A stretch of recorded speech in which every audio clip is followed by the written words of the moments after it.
Evo, dragi kolege, vidimo se dva put u 2 dana.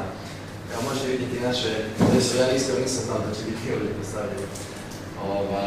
Dobrodošli na presicu u oči nove sezone, koju vjerujem da svi željno iščekujemo.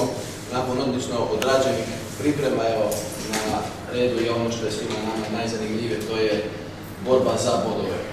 Pozdravljam trenera Darka Rajić-Sudara i drago nam je svima sigurno da je sa nama i povratnik nakon ozljede naš Mateo Bertoša.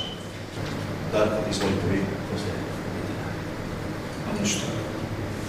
Mi smo odradili radi priprema.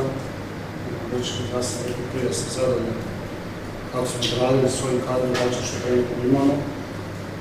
Normalno da prvenstvo počinje, brzo je došlo. Ja bih volio još da još imamo vremena da nije još tako rano prvenstvo počinje, ali ne možemo što je tu je.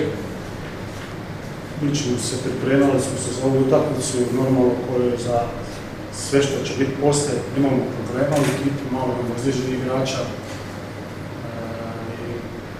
Iskreno nemamo baš veliku širinu u našem kadru, da možemo reći da baš steći toga zadovoljan.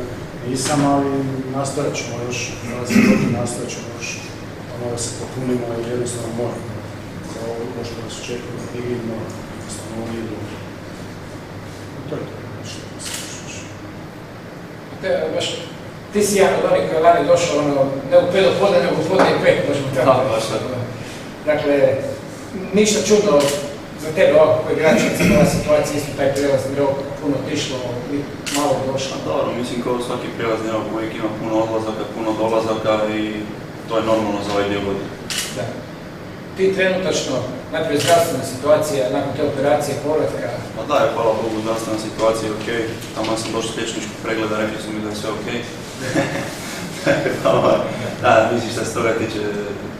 Bio si neke injekcije dobio i to? Da, to sam riješio, odradio sam pripreme sve, tako da mislim šta se toga tiče završeno tiče. Dakle, samo da je zdravlja? Samo da je zdravlja. Lani praktički 10 utakmica, čini se niti jedna s Dikom?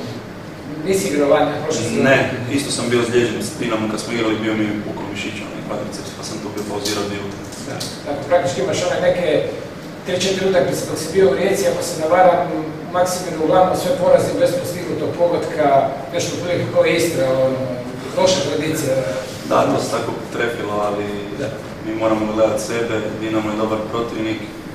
Kao što je rekao šef, nemamo šta izgubiti. Mislim da ove utakmice na pripremama nisu bile slučajnost.